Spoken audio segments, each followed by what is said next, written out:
Sixers universe. What's up, guys? I'm gonna get a Tobias Harris video out. That will be out later this evening. But what I wanted to talk about is, the Sixers were able to give a preview of their training camp, really even deeper and earlier than normally reporters are allowed in. And I wish the NBA would do this more, and I wish the NBA would do this more regularly.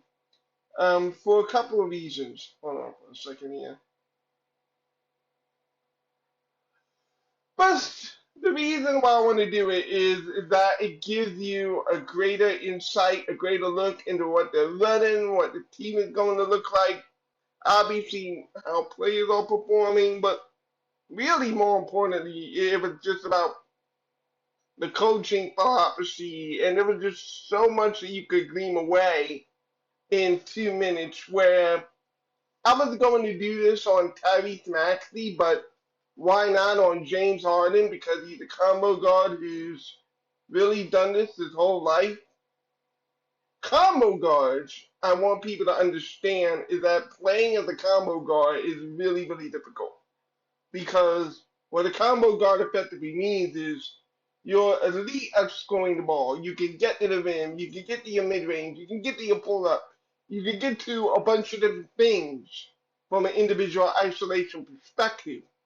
And at the same time, you've got Joel, you got Maxey, and yeah, you got Tobias, you even have PJ Tucker on the corner. You got a lot of passing options you can go to, and that you should go to open up the entire floor. And so to balance that, to find that nadir is a difficult challenge under any circumstance, normally for any combo guard, threading that needle. Chauncey Billups was able to do it for Detroit back in 2004, 2005. That was really his breakthrough, and he became an elite combo guard for the Denver Nuggets. So being a combo guard, the score and the pass, it's the very same as dual quarterbacks in the NFL. It's the same systematic approach to being able to dominate and take over a game multiple different ways from one position. And it has the same challenges, but the NBA is more free-flowing, so it's kind of easier to narrow that in, to fit that in. Easier, but still hard.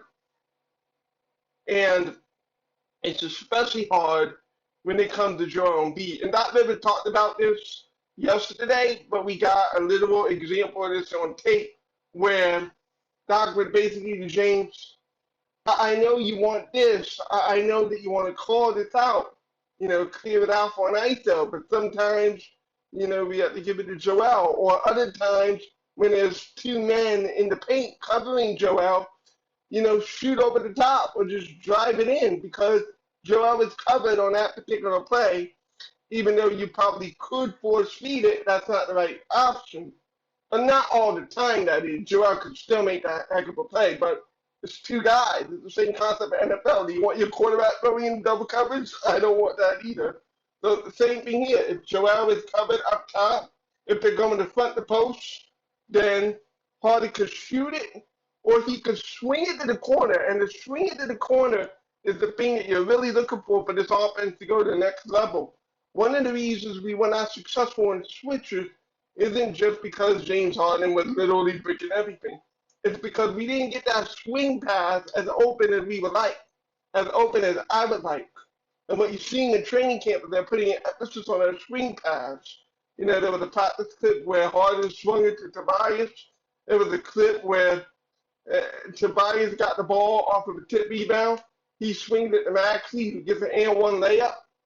That extra pass, that third or fourth pass, that's what it's going to be. That's what it's going to take for us to get that Larry O'Brien trophy. To quote Doc Rivers, if we get that right, we're going to be unbeatable. We're going to be, not unbeatable. No team ever goes 82-0. But for all 82 games, we're going to be a tough out. It's going to be hard to beat us in 4 quarters if we make the right pass, if we make the extra pass, if we play for each other on the offensive end of the floor. So we need Tobias to buy in. We need Tyrese to buy in. We need Harden to buy in. PJ Tucker setting screens off the ball and getting our guys free. I would like to see us set a screen for Joel Embiid on occasions because, again, if you set a screen for your center who can handle the ball for a big man, all of a sudden that switches a big onto a little, and that's what they explained the other day where Embiid got the Malkin on the switch. He's 6'2". He ain't guarding Joel. So just getting the continuity, the off-ball action, the screens, and getting all that right. I'm happy to see that we're approaching it, and I'm happy to see, at least from a 2-minute clip, which, isn't much. But Doc himself said that the offense was ahead of the defense, and I could see it. I think we're really coming along on the offensive end in terms of understanding what we need to do on the screen pass. The other reason I wanted to make this video is to explain to people how I feel about Doc. When we fired Brett Brown, and, you go look back on his channel, when at the time I brought, one of the stat pages, and unfortunately it didn't have video. If it had video, I would have kept the subscription, but it didn't have video, so it was a waste of my time, and I was like, fuck that, Like, without video, there was no point. Random numbers, I get random numbers for free on NBA.com/stats, But at the time, I pointed out that we were literally 28th in the league in screens. We did not run screens in the Brett Brown era. Brett Brown was very open about how he doesn't like the screen game, although there were occasions that you could see screens when we were running T.J. McConnell and Joe Henderson. But Brett was clear that he was not a screen guy. And then the 3 finalists were Tyronn Lue, Mike D'Antoni, and Doc Rivers, and I look into their profiles, and I look into Doc's, and it's like, all 3 of them love the screen. So for me personally, I was like, yes, we're addressing our need at the coaching position by getting a guy who loves screens. And that's why I was so surprising last year when we were running fewer and fewer pick-and-rolls. I need people to understand that we need to be a pick-and-roll heavy offense in the regular season and in the playoffs. Regardless of whether they switch or not, you still need to run the action because that corner pass is always going to be there because of who Harden is and because of who Embiid is. You always have to run it, period. Think of it this way. The Utah Jazz ran it predominantly with John Stockton and Karl Malone, and both of them are Hall of Famers, yeah. But John Stockton is not James Harden. The mailman had a heck of a career, but he's not Joel Embiid. Both of those guys are like 3 times the basketball players they are. So if it worked for the Utah Jazz, got them to the NBA Finals, took 2 games for Michael Jordan, then I think it's fair to say that it's an offensive system that can win the championship. And going more and more away from it, I feel that led into Miami's hands because we became more predictable and it was more easy to wall it up like Eric Spoelstra wanted to do. So we need to be aggressive and assertive in our screens, in our kick-out passing to the corners. PJ Tucker from 3, Maxey attacking off the corner, Maxey attacking off the secondary passes, and just really being a super assertive basketball team with our ball movement and with our spacing is how we can use the pick and roll to our ultimate advantage. So I like Doc Rivers' offense. That's basically what I want to say. I like what Doc Rivers does. Brock knows the ball. He talked about it, the 2-man game, the 3-man game. I want to use that. I want that to continue to be the main of our attack moving forward. The only issue I have with Doc, the biggest issue, well, 2 issues that may correlate. Number 1, I feel like at times Doc doesn't have the pulse of the game at times. And then at other times, Doc loves old men, So if Montrezl Harrell is letting a couple of points in the paint, I need Doc to be like, okay, we need to make a switch, Or if Paulie ends up being better on both ends, meaning the Paulie's offense is finally, match his elite defense. Maxey talked about his elite defense. I've talked about his elite defense. I wish I could pull up just tape of Paulie's defense, the switchability 1 through 5, all that and what that means and how that impacts the game. But Paulie is a special defender. I've compared him to Anderson Varejao. He's a big part of what we need on the defensive end if we're going to be the best defensive team in the league, like Joel Embiid said. So there are going to be times when we need Paulie's defense, and I need Doc to be able to have that feel for it. And, there are going to be times when you need Yank shooting from 3, right? So I need Doc to understand that just because you have something doesn't mean that you over-rely on it. And just because the guy is struggling doesn't necessarily mean you give up, It's not 100% him. It's a feel thing, and eventually players earn their minutes with their production on the floor. But don't just give up on a 22, 23-year-old because, he's not an old guy. It's an 82 game regular season, and like I said, you're not going 82 and 0.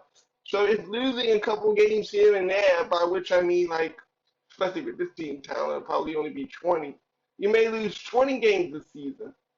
So in those 20 games, late third, fourth quarter, and a blowout loss, whatever it is, going to be one of those nights. I would like to see Jaden Springer for more than 15 minutes, just so I and you, because I want to make it clear, I've had this discussion, with the stick in the break room. You can look at practice all you want. You can look at, all of the shoot-arounds all you want. You can look at the layup lines all you want. That's not a game experience. It's like in the NFL, these NFL terms again, you can have pads and shoulders, whatever, but it's not a game. The only way you'll ever know about a guy is if you play him in a game. And if he stinks, if he sucks, you take him out. There's no problem. But the biggest problem is not knowing. And that would be my argument to the Sixer break room. Shout out to him, another great content creator. My argument to him is you don't know if he's rotting on the bench and you've never found out. A perfect example, a small perfect example, because I don't think Springer's ready yet. I agree with Doc there, but a more perfect example of the situation is Isaiah Joe, where a lot of people are skeptical about Isaiah Joe because he didn't give him minutes on the floor. When he did get minutes, this is the guy who you designate as a shooter, and then you see the following: 1 for 2, 1 for 4, 1 for 3, 1 for 3, and it's like, he's a shooter, right? Let him shoot the fucking ball, If you're gonna let Korkmaz shoot the ball with the band, and you're gonna let Korkmaz be that guy, and Korkmaz has not consistently been that guy, only giving you 2 good shooting seasons on volume, maybe it's about time to give Isaiah Joe that same opportunity. Maybe Korkmaz loses the shooter off the bench job, and it's time to give that to Isaiah Joe. Because again, to find out what you have. Find out what you have. Because you don't know what you have right now. I know what I have in Shake Milton. I believe I know what I have in Matisse Thybulle. Let's give it preseason to see his improved shot, whatever the case may be. Like, don't tell me, show me. And in 4 days, we're going to find out. Or at least we're going to see something, right? But generally, I think I know what these guys are. The guys who you haven't played, I don't know who they are. And I contend, I don't think you know who they are either. Practice and shoot around, be damned. Because there's like, 500 players in the association, right? Like 15 players on each team, whatever. And not all players are equal. So let me put it this way. I'm going to make this as simple as possible. It is entirely unfair to judge our second unit against James Harden, Joel Embiid, and Tyrese Maxey together. Can we agree with that? If we think of that starting lineup the way we think of them, it's completely unfair to judge the second unit against that. But can that second unit hold against other teams' second units? I think they can. And I think the preseason is where you find out who can and who can't. But the only way you're going to find that out is to put them on the floor. And Isaiah Joe had a great preseason last year. So how does that carry over to a regular season play? Get him the ball more than 4 times a game, why don't you? It's that damn simple.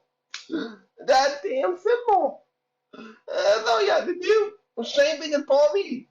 Paul Reed, you didn't give him any playing time, so of course he's a young big man.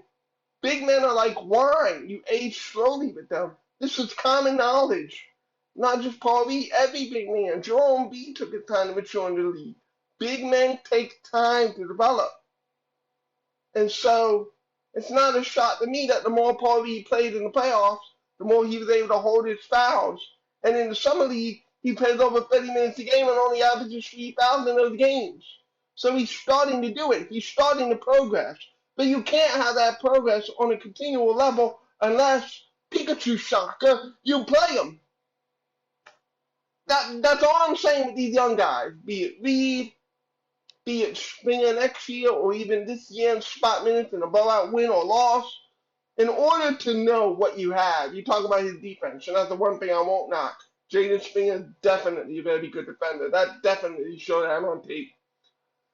Particularly more of a man defender than a ball strip defender like Matisse, but definitely a very good defender. So you have these young guys, you have these projects, and you don't want to trade them. And we have top loaded salary like Harden and Embiid and what Maxey may be coming Harris. You want these guys on short term and long term contracts that are affordable. The only way to do that, once again, play them.